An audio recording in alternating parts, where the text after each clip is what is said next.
The ritual is ancient. Who to choose to be God's representative on earth? I mean, this is an extraordinary kind of political event.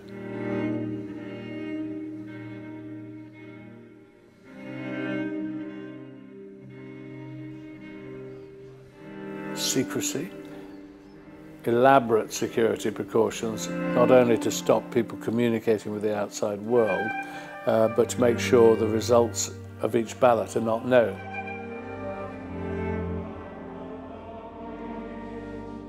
I just found it fascinating, the idea of 110, 120 elderly men locked away, having to come to this decision, series of ballots.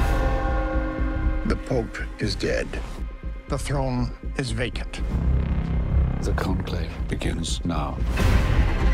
We're about to choose the most famous. I was a political journalist before I became a novelist, and most of my novels have a political flavour to them in some way or other. And I just thought that this was pure politics, actually. I mean, it's hard to see it in any other way. The cardinals involved might say, well, it's not political, it's the Holy Spirit guiding us.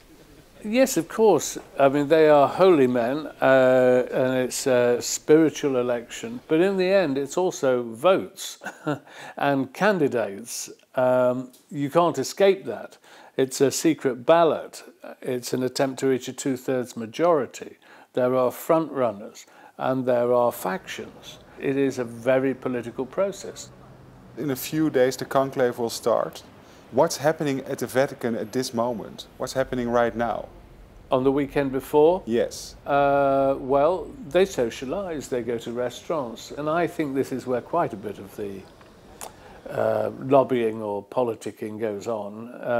Meet Cardinal so-and-so, you know, not in an overt vote for him way, but meet him and hear what he has to say. And a few front runners begin to emerge at the moment. Toen Harris onderzoek deed voor het boek, kreeg hij hulp van binnenuit. Namelijk van iemand die een conclave meemaakte. The cardinal who helped me, who's now dead, I don't think he'd mind if I mention his name, was Cormac Murphy O'Connor, who was the British cardinal. When I finished the novel, I thought, well, I better send it to him, it would be polite. So I did, with some nervousness.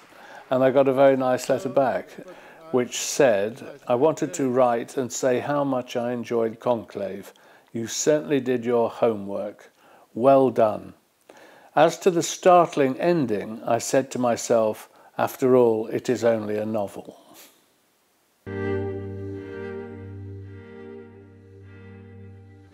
Toen Harris research deed voor zijn boek, kreeg hij een speciale rondleiding in het Vaticaan.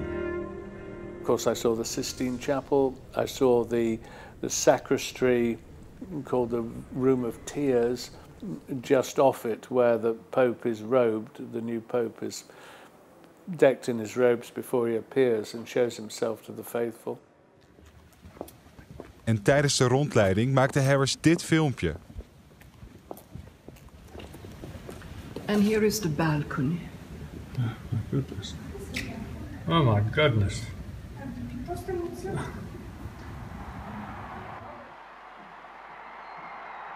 Whoever's elected, they each react in a different way. John Paul I was horrified.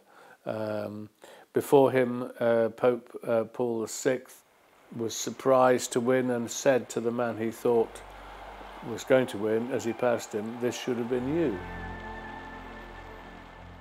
Pope John Paul II, the Polish Pope, embraced it the moment he got the job. He practically pushed people out of the way to get to the microphone to speak to the crowds in St. Peter's Square.